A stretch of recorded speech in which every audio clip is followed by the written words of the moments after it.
అభిషేకము, తైలము అంటే ఏమిటి? తైల అభిషేకము అంటే ఏంటి? తైలం అంటే నూనె, అభిషేకం అంటే శుద్ధీకరించుట.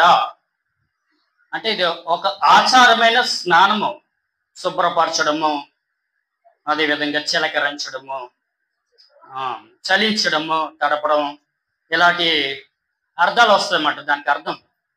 కాబట్టి అభిషేకం అంటే శుద్ధీకరించడం. దేనితో? అసలు తైల అభిషేకం అంటే ఇది ఎవరికి చేస్తారు, ఏ విధంగా చేస్తారు అంటే, అభిషేకం అంటే ఏంటంటే ఇది ఆరాధన సంబంధమైన ఒక పద్ధతి. ఏంటదా?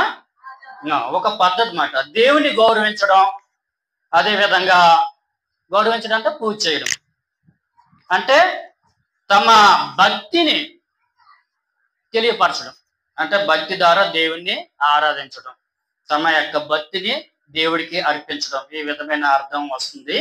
కాబట్టి తైలాభిషేకాలు, అసలు అభిషేకాలు ఎన్ని రకాలని చూసుకుంటే 4 రకాలు. ఒకటి ఏంటండి? తైలాభిషేకము. రెండోది రక్తాభిషేకము. తైలాభిషేకం అంటే నిర్గమాకాండము 40:9 చదువుకుంటే మనకి చక్కగా అర్థమవుతుంది. రాసుకోండి, ప్రతి ఒక్కరు రాసుకోండి, మీకు చాలా ఉపయోగపడుతుంది. అదేవిధంగా రెండోది రక్తాభిషేకము. లేవికాండము 8:23, అదేవిధంగా 24 9 ఉంది. తర్వాత నీటితో అభిషేకం. మూడోది ఏంటంటే నీటితో అభిషేకం. లేవికాండము 8:6. అంటే చూస్తే మళ్ళీ టైం మనకి చాలా అయిపోద్ది, 1 గంటన్నర పట్టేస్తుంది కాబట్టి. తర్వాత 4వది ఆత్మాభిషేకము.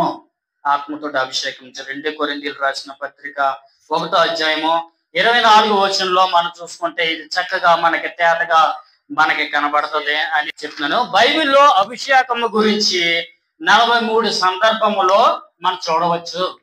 ఎన్ని సందర్భంలో? 43 సందర్భంలో చూడవచ్చు మనం. అదేవిధంగా తైలాభిషేకం అనే పదం గురించి 295 సార్లు మన బైబిల్లో చూడవచ్చు. తైలాభిషేకం ఎన్ని రకాలుగా చేస్తారంటే నీటితో చేస్తారండి, దాని తర్వాత పాలతోటి చేస్తారు, తర్వాత తేనెతోటి చేస్తారు, మనకు తెలుసు కదా. తర్వాత ఏంటి? నెయ్యితోటి చేస్తారు. అదేవిధంగా ఇతర సుగంధ ద్రవ్యాలతోటి కూడా చేస్తారు. మనం ఇక్కడ ఏ విధంగా చేస్తున్నాం అంటే నూనెతోటి చేస్తున్నాం. ఏంటమ్మా? నూనె అంటే దేనికి? పరిశుద్ధాత్మకే సాదృశ్యం. దేవుని సంబంధమైన ఒక ప్రత్యేకమైన పని కోసము నియమించబడిన వారు, లేక